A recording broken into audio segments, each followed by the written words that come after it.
top things to consider and think about before getting your first bait caster. Number one thing is, don't forget about the rod. Although it might be tempting to spend $200 on just the Shimano reel, it's also important that you get a rod that's just as good. That second thing to consider is if this bait caster can still cast light weights. Right now I have a torpedo on, and let's be honest, $200 bait caster isn't going to do any good for you if it can't cast a light bait.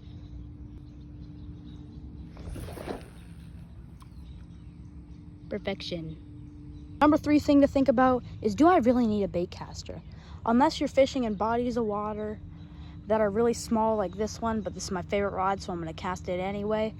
If you really have a small area of space and you're just pond hopping and you're not really fishing big lakes, you don't need a bait caster to cast that extra 30 yards because there's really nowhere to cast it.